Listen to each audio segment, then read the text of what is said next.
Welcome to EFT MBA, Mastering Business Acumen with the help of EFT business experts. Learn the marketing, mindset, and skill set you need to create the EFT coaching practice of your dreams. Visit www.eftmba.com for more information. And now, here's the EFT training team that embodies the art and science of EFT. Alina Frank and Dr. Craig Weiner. Hello, everyone. Welcome to our show. Craig, are you there? I'm absolutely here. That was close. We cut it really close, but we made it. Okay, we are really excited about sharing this information today with you all. We are going to be covering something that is it's a bit misunderstood here. So you're into the law of attraction thing, right? And you want to have an EFT business. I can ask at a training. We've trained and mentored thousands of EFT practitioners, and one of the things that we will ask in a training is something like, okay, so how many of you want to do this professionally? And then what are your steps to actually having that actualize? And if I were to poll everyone, I think that we would get, as one of the top answers is, oh, I'm just going to use the law of attraction, right? I'm just going to use the law of attraction to get as much work as I want. Sure. Well, why not? Yeah. Well, why not? What have we found over the years that works? What are the biggest misconceptions about law of attraction? How do you need to implement certain things in order to really use it effectively?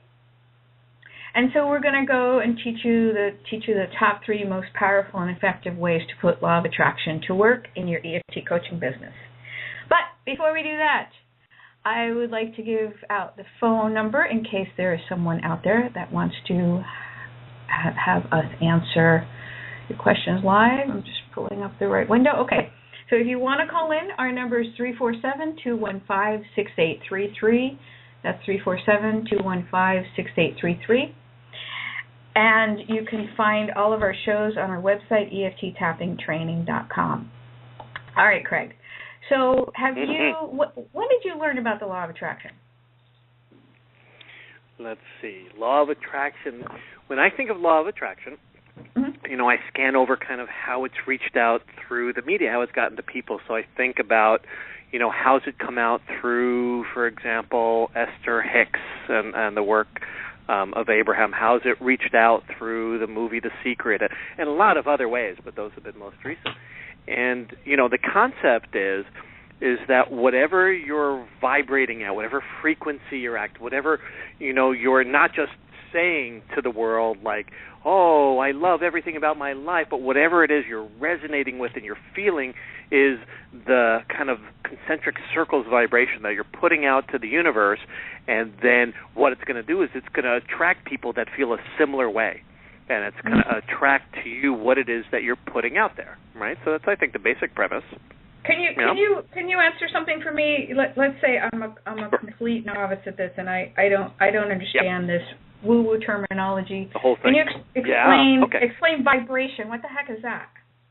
Sure. In other words, okay, let's just say that I'm wanting to attract $100,000 of new business into my practice, right? Or I'm trying to attract 100 new people, or I'm trying to something, right? Whatever that is for you. And so, I'm doing these morning affirmations that I've learned, people have told me have been good. It's like, okay, I can see myself. I see $100,000 in my bank account. I'm writing a check for it. I can see, 100 phone calls on my phone log. I can see. Okay, so I am. So I'm now going to do these affirmations of I am a 6-figure practice coach. I am a waiting list practice where I see that is just who I am. I see it. And meanwhile, while I'm saying that, and I'm saying it to myself, or I'm writing it down, every internal part of my brain is going, what the heck are you talking about? You have 4 clients. How are you ever going to get 100? I barely can pay the bills. Oh, but wait, I see 100 people coming into my door, and my brain and my body is going, you liar, you do not see, right? So when we're talking about what's typically called the vibration or the frequency is, what is the real life messages that your brain and body and energy field are giving off, as opposed to just the words that you're saying out loud or saying in your head? Does that help a little bit? It does. It does. So let's go into some common mistakes here when using law of attraction. Perfect segue, because that's number 4 on my list, and we're going to start going from 4 down to 1. Number 4 is missing the cues that your subconscious is really the one running the show here. Yeah. So what do you want to say about that? Okay. So, what we know is, for example, we are, there are estimates, and we don't know exactly the percentage, but it's estimated by many sources that we're really only consciously aware of 10% of the information that we're taking in or using in the world, and 90% of it is subconscious. Hold on. Hold on. So I want to hit pause, and I want you to just suss this out a little bit. So what you're saying is, and the numbers that I've seen have this like different measurements, but one metric is how much of your daily life, day to day, how much in a day are you in your subconscious mind, and how much you are in your conscious mind.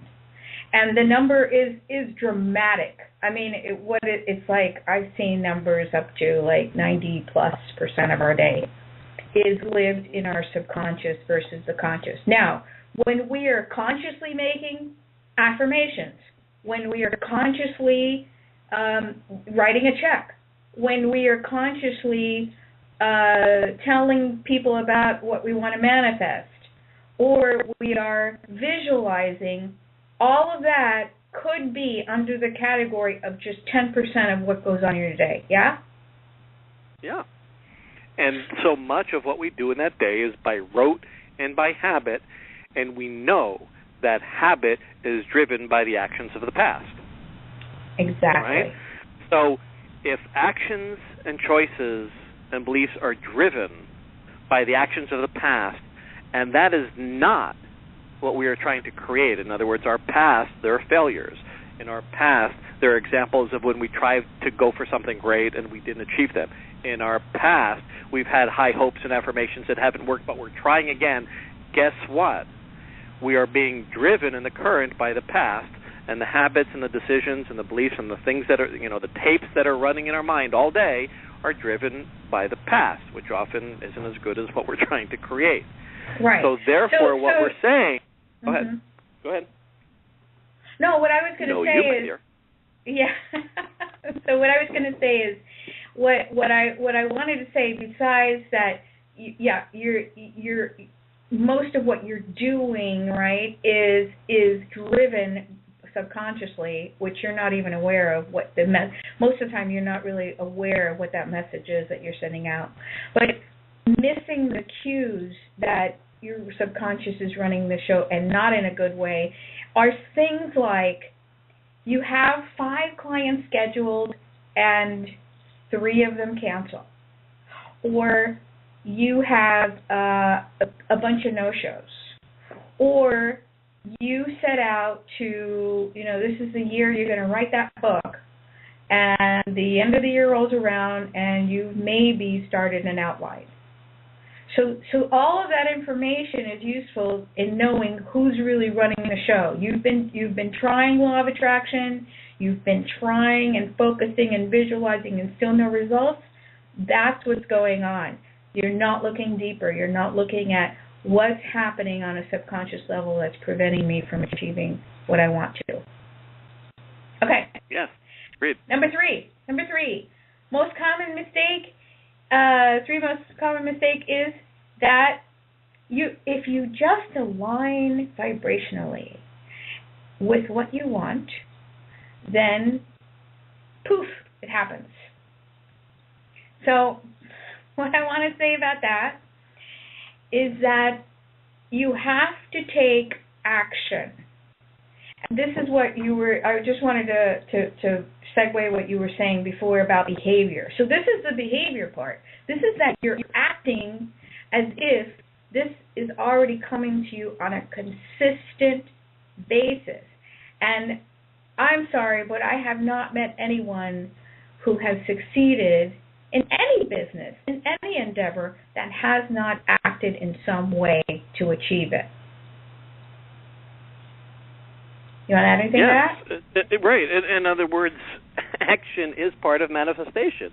It's an important aspect, right? It's certainly not the only aspect because, our society knows very well how to take action, but action alone doesn't create the miracles, the serendipities, the magic. That's only one piece. Mm-hmm. Yeah. Mm-hmm. It would be like just working only physically, but not on an energetic level together. They go together, right? And they're both necessary. Yeah.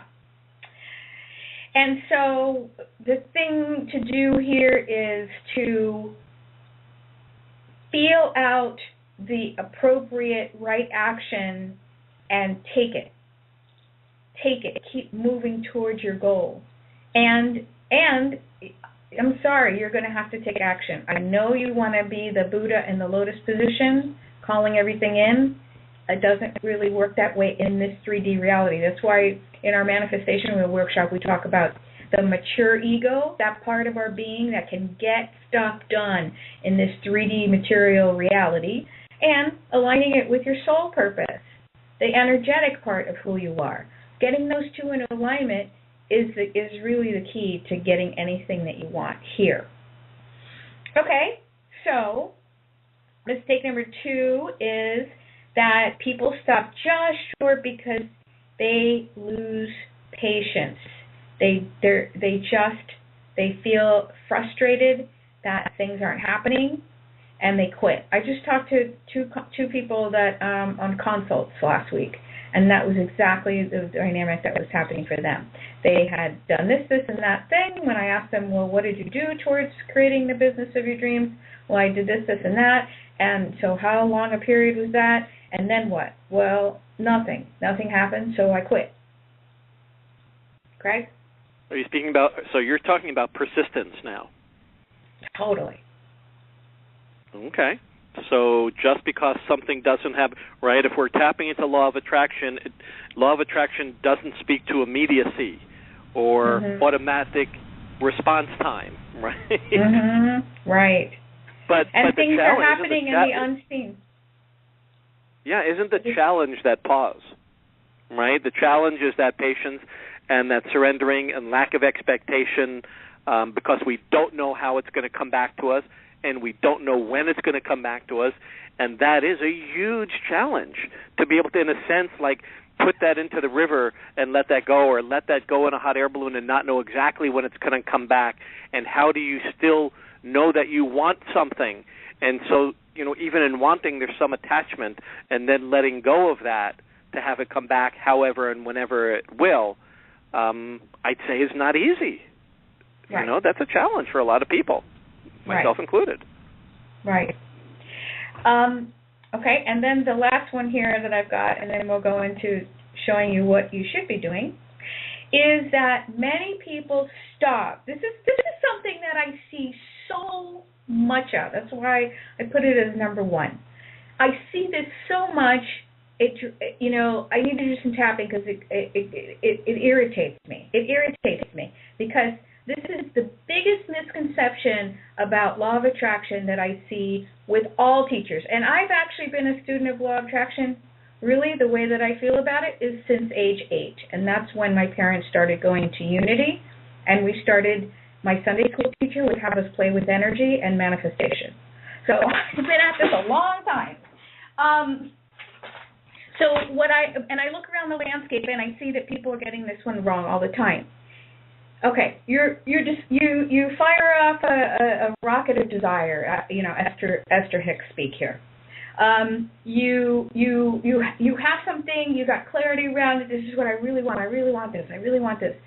And so, boom, you set it off in motion, right? You visualize on it. You see it happening. You're acting as if, and then suddenly there will be something that is in the way. So for a client of mine last week, it was that the photos that she was going to use for her website weren't quite right.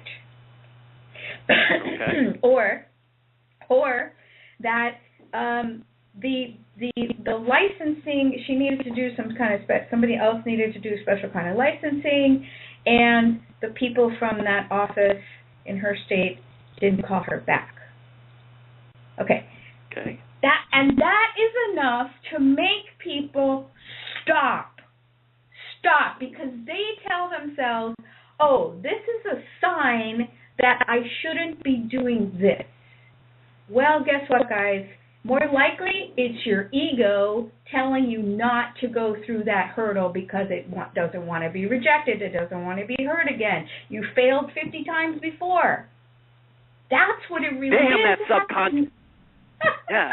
Damn that subconscious mind. Again. Foiled the plan. Yeah. Again. Yeah. Foiled again. No, you understand what I'm saying? Yeah, it doesn't feel right. Exactly. Doesn't feel right. That happened. Doesn't feel right. Yeah. So I gotta quit. And that little thing that happens over and over and over again is responsible for so many broken dreams. I gotta tap on that. I'm actually tapping. It brings up so much emotion for me. All the people that start and that don't proceed with what they're destined to do on the planet because of that voice that they erroneously attribute to, that's my vibration, that is law of attraction telling me that I need to switch to something that brings me more joy. Screw that. It will bring you joy. You just need to work through your challenge. All right, you see that I'm wow, passionate I felt about that. this? I felt that vibration. I felt it all the way here. Okay, so enough about the problems. Let's talk about what to do. Okay. 1, tap daily on why you aren't moving forward. Tap on those hurdles. Tap on that speed bump. Tap on the thing that shows up in your path to overcome. Because guess what? You grow, you evolve, you learn, and when you do that, you are becoming the type of person that can lead a 6-figure a year or a weightless practice or a booming EFT business. You are growing into that position. And really the soul wants growth and evolution and experiences along the path. The ego wants something right here, right now, without any work. And so it's a much more fulfilling, deeper journey to really see that hurdle and overcome it. Not to say that if so many things show up in the way that it really makes it obvious that you need to take path A instead of path B or B versus A, that you're doing when you're assessing the information that's coming to you on a regular basis. But the examples I gave are really good ones of tiny turtles that then tell people, oh yeah, I'm not supposed to be doing this, when it's really ego's voice. Yeah? Yeah, no, I nothing to add. That was perfect. Yep. Okay. The next thing is to tap on changing your field. And in Matrix, we use this term a lot. This is what you have created, all the experiences that you have had in your life. They, especially the traumatic ones, live in creating the field that you live in. And that field is what you are attracting to you. And if you do not tap on the negative experiences of past failure, of past rejection, of not good enough, then you won't be changing that attraction point on a subconscious level. Now, let me give you an example. I started a law of attraction group about 10 years ago, no, more like 12 years ago, 13 years ago. I wanted to leave where I was living. I was living in a very big city. It was overcrowded, overpriced. I wasn't in nature. I needed to move to Whidbey Island to find Craig. All those things needed to happen. I needed to leave. And so I said, okay, how do I know how to make big changes in my life? I know that I can start a law of attraction group. So I did. And the most fascinating thing that happened as a result of that group was I saw people that were to me, they look like poster children for law of attraction. So they walked, they talked, they spoke, they sang. All they did all day was focus on the positive, focus on the positive, focus on the positive. And I couldn't even talk about anything that was negative in the group, because they would just say, no, let's shift that around. What can you say? And I got that. But what I realized about certain people in the group was, even though they were looking like they were walking their talk, they were always sick. They were in bad relationships. They were always broke. And then a few years later, when I found EFT, I was struck, because then I finally figured out what it was. People just were not emotionally at that level. Subconsciously, they weren't at that level. They were, again, speaking the talk and walking the talk, but not living or embodying that talk. So you've got to clear those things. And EFT is the best way to do it. You know what? I think that there's not anybody on the call that can't look around at somebody very close to them, whether it's clients or family or partner or whatever, right, and see that disconnect and feel that disconnect. That's, I think a lot of people get hooked up. I can't feel energy. For those that do, there are things that you just know, and you just know. You see one person saying one thing, but everything else is showing up in their life, and you just know something's off here, right? And we're talking about, there are lots of ways to look at it. It's a polarity reversal. It's a subconscious saboteur. It's all those different things. We just know that there's a disconnect, and the work that needs to be done is an energetic, spiritual, emotional, physical realignment, says the chiropractor, right? So in other words, we're looking at that alignment of belief and feeling and action and coordinating that, and I don't think that there's anything really more important. And obviously we have the greatest tool, or one of the greatest tools, as far as using EFT, meridian tapping, to be able to work on getting rid of those emotional subluxations, getting rid of those blockages, so that we can be in ease with that alignment, right? Yeah. And that's what we're looking for. We're looking for that ease of that posture. I'm on a roll here. I'm on a rant, right? So in other words, posture is that way that I talk about with patients. That's what you're doing all the time. Your sitting posture, your standing posture. It's what you're doing when you're not thinking, right? And this is what we're trying to affect, is how you're thinking, feeling, believing, acting in the world when you're not thinking about it, right? We want those habits to become subconscious, our beliefs and our feelings and our vibrations and all of those. That alignment is so key with law of attraction work. Absolutely.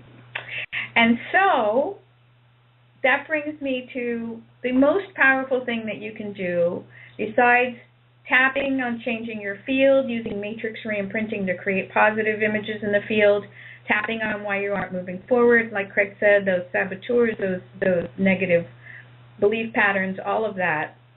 But number one thing that I think is really good, once you get this concept that it's not what I'm saying, it's what I'm thinking and feeling, and really finally listening.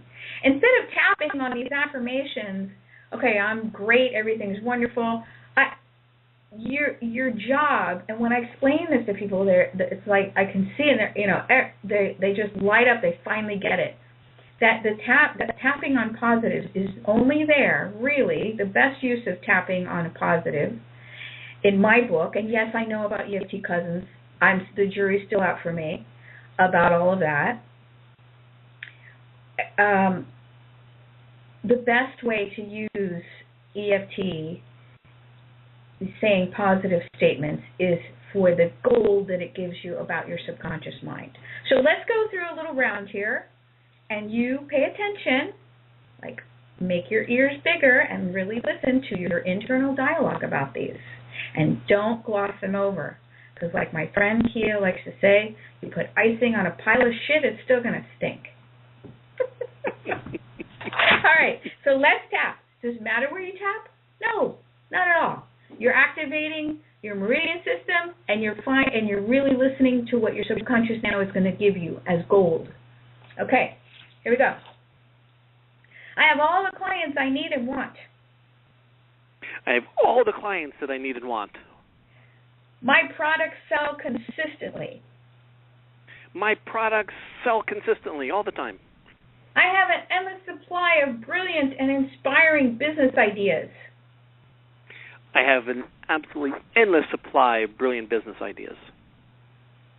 I easily choose the ideas that inspire me most. No, I, without hesitation, easily choose the ideas that inspire me most. And I easily work towards achieving those. And I easily and effectively work toward achieving those. Everything I do in my business